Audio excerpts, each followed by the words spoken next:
이 시간 함께 옆에 계신 분들과 인사하겠습니다. 은혜 위에 은혜를 더하시기 바랍니다. 우리 성도님들의 삶에 은혜가 또 갑절로 또 곱절로 임하시기를 축복합니다. 어떤 마을에 무엇이든지 깨끗하게 세탁을 해주는 한 세탁소가 있었습니다. 그런데 이 세탁소 주인이 마을 주민들에게 홍보를 하기 위해서 그랬는지 아무리 더러운 옷이라도 그저 가져오기만 하면 제가 무료로 공짜로 깨끗하게 세탁을 해드리겠습니다, 이렇게 이야기를 했습니다. 마을 사람들은 이 세탁소 주인이 아낌없이 친절을 베푸는 것에 감사했어요. 그래서 무료로 세탁소에 세탁물을 맡기게 되면 세탁소 주인이 아주 깨끗하게 옷을 세탁해서 주었습니다. 그런데 한 아이가 철없는 생각을 하나 했습니다. 세탁소 사장님은 옷이 더러울수록 더 좋아하실 거야. 왜냐하면 세탁하는 능력이 세탁소 사장님에게 있다라고 하는 것을 증명할 수 있을 거니까 내가 옷을 좀 더 더럽혀 가지고 세탁소 사장님한테 갖다 주면 더 좋아하겠지, 이렇게 생각을 하고는 흙 구덩이에 막 가서 뒹굴기를 시작했습니다. 흙탕물도 막 들어가서 옷을 더럽히기를 시작했어요. 그리고 세탁소 주인에게 갔습니다. 이 세탁소 사장님이 그것을 보고 좋아하겠습니까? 이 아이의 모습이 어리석게 보이지 않았습니까? 세탁소 주인의 그 세탁의 능력을 내가 한번 보겠다고 일부러 더러운 곳에 가서 뒹구는 것은 세탁소 주인의 선한 의도와 그리고 세탁소 주인을 무시하는 것이요. 아이는 깨끗하게 해주는 세탁소 주인의 그 말의 의미를 이해하지 못했습니다. 어쩌면 더 옷을 깨끗하게 입고 그 세탁을 맡겨야 되지 않겠습니까? 그리고 세탁해 주신 것에 감사해야 됩니다. 이것이 은혜 받은 사람의 모습입니다. 오늘 사도 바울은 1절에 이렇게 이야기를 합니다. 그런즉 우리가 무슨 말을 하리요? 은혜를 더하게 하려고 죄에 거하겠느냐? 이렇게 반문을 합니다. 바울이 이렇게 말한 이유가 있어요. 이 말씀은요, 바로 그 위에 로마서 5장 20절에 이렇게 이야기를 했었거든요. 그러나 죄가 더한 곳에 은혜가 더욱 넘쳤나니 그랬어요. 은혜가 어디에서 넘쳤어요? 죄가 더한 곳에서 은혜가 넘쳤다, 이렇게 말씀했습니다. 죄가 더한 곳, 죄가 많은 곳이라는 거죠. 죄가 많으면 많을수록 은혜가 더 크다라고 하는 뜻입니다. 1만 달란트 빚진 사람과 100데나리온 빚진 사람이 탕감을 받았어요. 어떤 사람이 더 큰 은혜를 받았을까요? 당연히 1만 달란트 빚진 사람이 더 큰 은혜를 받은 거죠. 분명히 차이가 납니다. 어떤 사람이요, 100억을 빚을 졌는데 제가 그 100억을 그냥 갚아 주었어요. 그리고 어떤 사람이 10,000원을 빚졌는데 그 10,000원도 제가 갚아 주었습니다. 그러면 누가 더 저에게 더 크게 감사하겠습니까? 당연히 100억을 빚진 사람이 더 감사할 겁니다. 10,000원 갚아준 사람도 감사하긴 하겠죠. 하지만 자신이 갚을 수 없는 그 돈을 대신 갚아 주었기 때문에 100억을 빚진 사람이 제가 뭐라도 도와주겠습니다 라고 이야기할 것이고 더 감사할 것입니다. 그런 겁니다. 죄가 넘치도록 죄를 지었고 내가 죄를 해결할 수 없는데 죄 사함을 받았으니 그 은혜가 얼마나 크겠습니까? 그런데 그렇다고 그 큰 은혜의 감동을 내가 받겠다고 더 큰 죄를 지으면 어떻게 되겠습니까? 이것은 말이 안 되는 거죠. 그래서 바울은 진짜 은혜를 더 깊이 누리기 위해서는 죄에 머물 것이 아니라 완전히 다른 삶의 자리로 옮겨야 한다라고 하는 것을 말씀합니다. 분명한 것은 죄에 거하면 안 됩니다. 그래서 바울이 뭐라고 말하냐면 그럴 수 없느니라. 죄에 대하여 죽은 우리가 어찌 그 가운데 더 살리요? 그랬어요. 우리가 죄에 대해서 죽었는데 어떻게 해서 그 죄 가운데 살겠는가라고 반문을 하는 거죠. 예수님의 십자가의 은혜로 죄 사함을 받았다면 나는 죄 가운데서 죽은 자예요. 죄 가운데 살면은 안 됩니다. 죄 가운데 살았던 것은요, 예수님을 믿기 전에 죄 가운데 살았죠. 우리가 예수님을 믿은 후에는 죄 가운데 살면 안 되는 겁니다. 은혜를 더하기 위하여 죄의 구렁텅이로 다시 들어가는 것은 어리석은 것입니다. 그렇다면 어떻게 하나님이 주시는 은혜를 더하기 위해서 어떻게 해야 될까요? 은혜를 더하기 위해서는요, 첫 번째는 죽었습니다. 뭐라고요? 죽었어요. 은혜를 더하기 위해서는 우리는 이미 죽은 자입니다. 과거예요. 나는 죽은 사람입니다. 뭐에 대해서 죽었어요? 죄에 대해서 죽었습니다. 사도 바울은 이 죽었다라고 하는 이 부분을 세례를 가지고 와서 이야기를 합니다. 세례는 죄 씻음이죠. 어떻게 씻어요? 물로 씻음을 받는 겁니다. 요즘에 세례를 받을 때는 그냥 물을 머리에 잠깐 올리고 세례를 받죠. 상징적인 의미가 있죠. 하지만 그 당시에 세례를 받을 때는 문화적으로 보면 물속에 들어갔습니다. 요단강으로 들어가 가지고 그 물속에 풍덩 들어갔어요. 그래서 죽은 겁니다. 3절에 이렇게 말합니다. 무릇 그리스도 예수와 합하여 세례를 받은 우리는 그의 죽으심과 합하여 세례를 받은 줄을 알지 못하느냐. 예수님께서 십자가에서 죽으셨는데 예수님의 죽으심과 합하여 세례를 받았어요. 로마 교회 성도들은요, 아마도 대부분 다 세례를 받았을 겁니다. 예수님을 믿는 사람은요, 세례를 거의 다 받죠.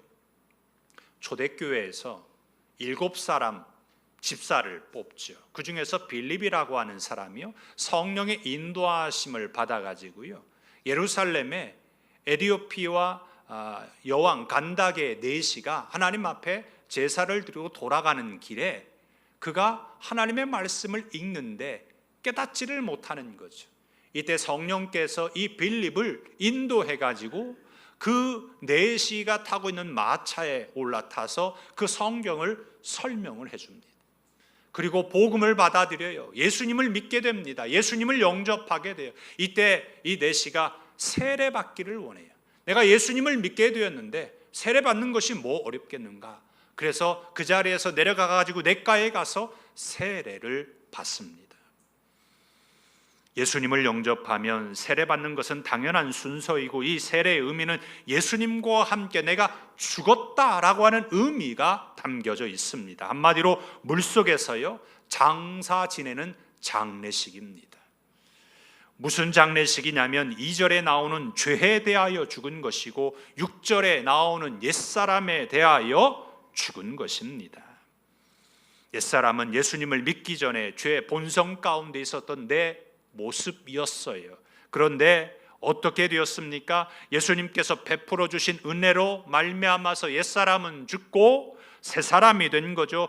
죽지 않고요, 새 사람이 될 수가 없습니다. 이것이 은혜입니다. 내가 죄에 대해서 죽었다라고 하는 것이 은혜인 거예요. 1863년에 미국 에브라임 링컨 대통령이 노예 해방을 선언합니다. 흑인 노예 해방을 선언해요. 그래서 법적으로 모든 흑인 노예들은 자유인이 됩니다. 그런데 노예 해방 선언이 있은 후에도 남부의 아주 깊은 시골 지역에서는 여전히 옛 주인 밑에서 채찍질을 당하며 노예처럼 일하는 흑인들이 상당히 많이 있었습니다. 법이 바뀐 줄을 몰랐거나 주인의 그 호통 소리가 무서워가지고 자유인이 되지 못하고 그 주인의 노예처럼 살고 있는 흑인 노예들이 많았습니다. 이 사람에게 필요한 것이 무엇일까요? 나는 이제 더 이상 노예가 아니다. 옛 주인은 나에게 아무런 권한이 없다. 나는 법적으로 자유인이다. 선언하고 선포하는 거죠. 그리고 신분의 변환을 확신하는 것입니다. 예수님을 믿는데 여전히요, 옛 주인이었던 죄가 나에게 호통을 칠 때가 있어요. 야, 너 옛날처럼 그렇게 미워하면서 살아. 너 옛날처럼 그렇게 짜증내면서 살아. 그렇게 살아. 괜찮아. 호통을 칠 때가 있어요. 그때 노예처럼 벌벌 떨면서 죄에게 끌려가면 안 됩니다. 왜냐하면 나는 죄에 대하여 이미 죽은 사람이기 때문입니다. 죽은 시체는 어때요? 찔러도요 반응이 없고요, 유혹해도요 전혀 반응이 없습니다. 죽은 시체는요 반응할 수가 없어요. 그래서 우리의 과거의 죄가, 과거의 옛사람이 나에게 다가올 때 선포해야 됩니다. 죄에 대하여 죽었다, 옛사람은 죽었다, 선포해야 됩니다. 한번 선포해 보시겠습니다. 죄에 대하여 죽었다, 옛사람은 죽었다. 아멘? 아멘입니다. 나의 삶 속에서 옛 죄의 습관이 다가올 때마다 선포하셔서 하나님이 주시는 은혜 위에 은혜가 더하시기를 축복합니다. 은혜를 더하기 위해서는요 죽었어요. 그리고 두 번째는요 살았습니다. 과거에 죽었습니다. 그리고 현재는 살았어요. 우리는 과거를 사는 사람이 아니라 어때요? 현재를 사는 사람입니다. 어떤 삶입니까? 부활의 삶이에요. 예수님과 함께 죽은 사람에게 부활의 은혜가 있습니다. 5절에 이렇게 말씀해요. 만일 우리가 그의 죽으심과 같은 모양으로 연합한 자가 되었으면 또한 그의 부활과 같은 모양으로 연합한 자도 되리라. 부활의 조건이 하나 있다면요, 그건 뭐냐면 죽는 거죠. 과거의 옛사람 죄에 대하여 예수님과 연합하여 죽었습니다. 그런데 그것으로 끝나지 않고 예수님의 부활과 같이 살리심을 받았어요. 이 5절 말씀을 다시 확실하게 이야기하는 것이 7절 말 8절에서 이렇게 이야기합니다. 만일 우리가 그리스도와 함께 죽었으면 또한 그와 함께 살 줄을 믿노니 그랬습니다. 예수님과 함께 죽은 사람이 예수님과 함께 다시 부활의 삶을 살아가게 됩니다. 이것이 은혜입니다. 예수님을 믿는 사람은요 죽고 끝나는 인생이 절대로 아닙니다. 죄에 대하여 죽은 사람에게는 놀라운 대반전이 있습니다.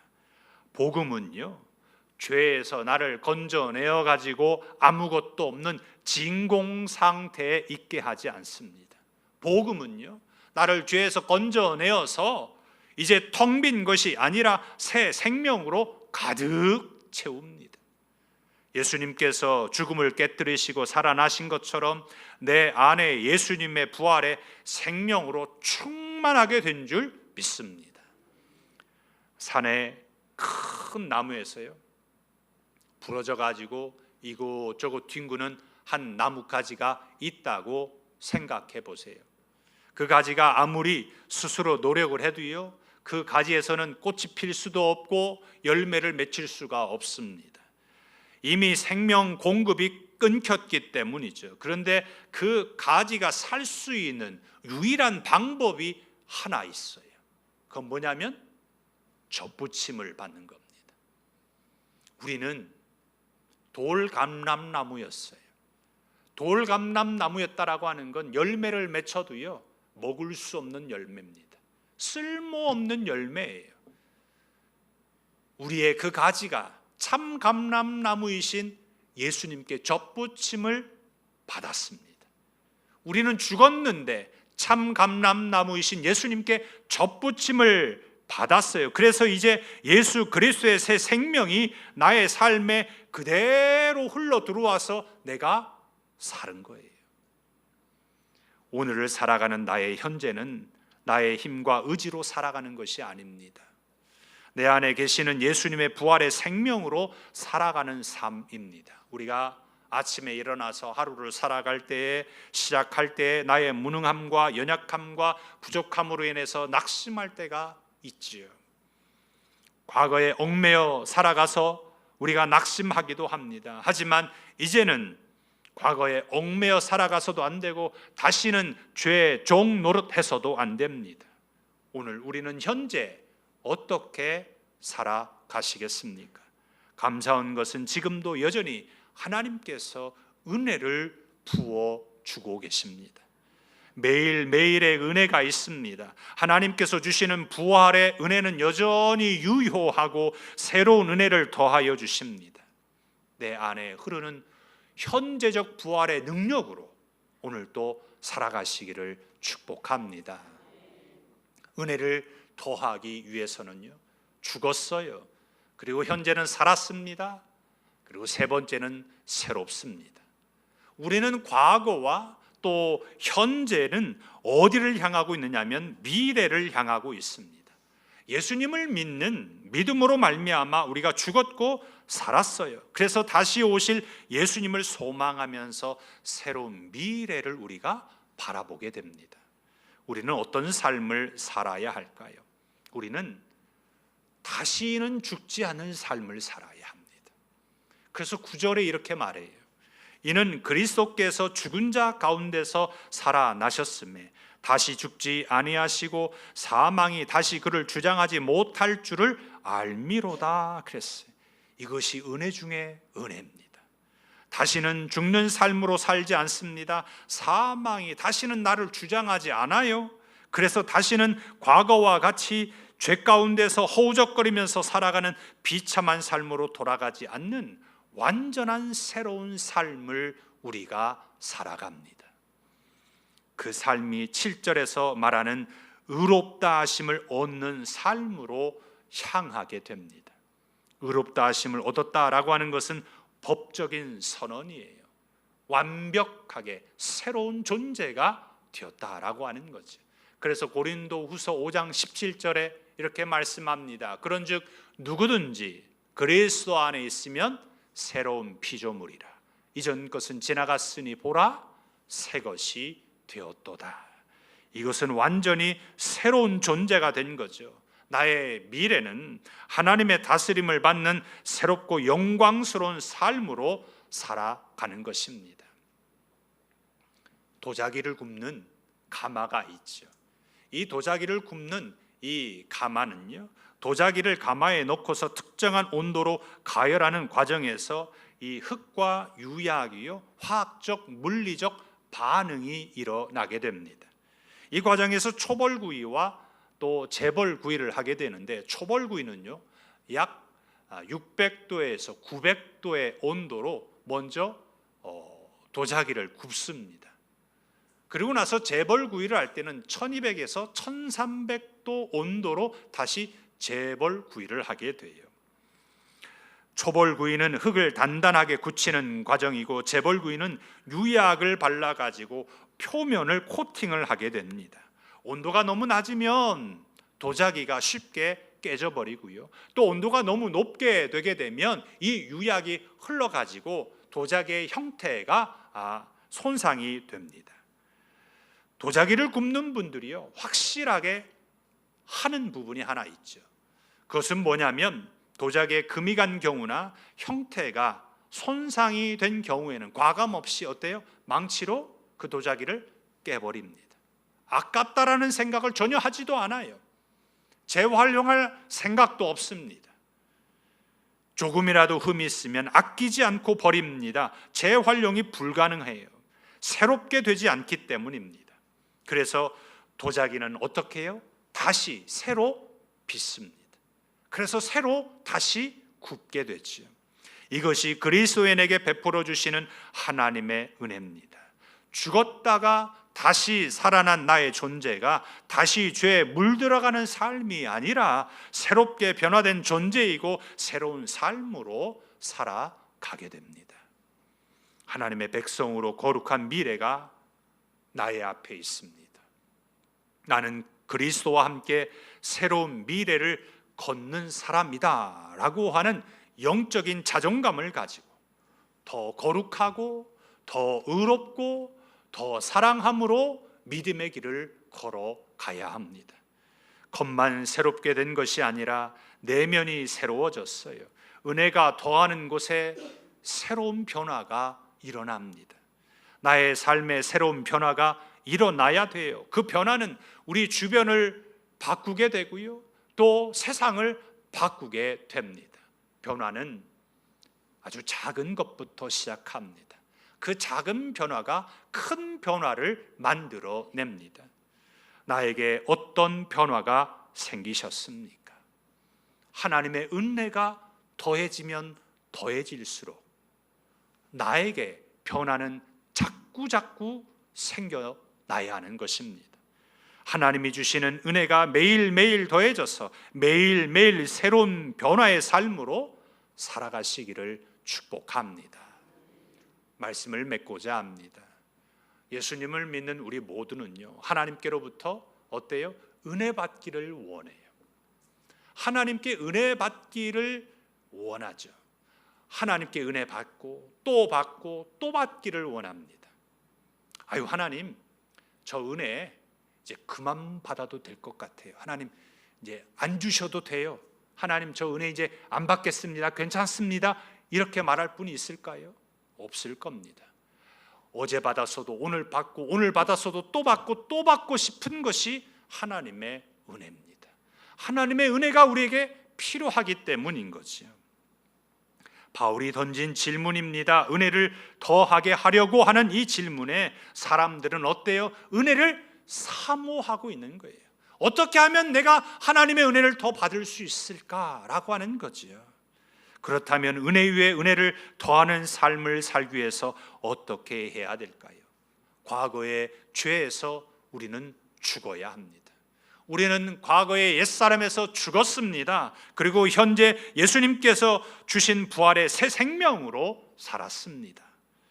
그래서 이제 미래는 예수님 안에서 완전히 새로운 삶을 살아가야 합니다. 다시는 죄의 종 노릇하지 마시고 새로운 존재로 변화된 삶을 살아가시기를 바랍니다. 은혜를 잃어버리고 은혜를 빼앗김을 당하고 할 것이 아니라 날마다 새로운 은혜가 더해지고 또 곱해져서 받은 은혜를 누군가에게 나눠주면서 살아가는 복된 성도님들이 다 되시기를 예수님의 이름으로 축복합니다. 기도하겠습니다.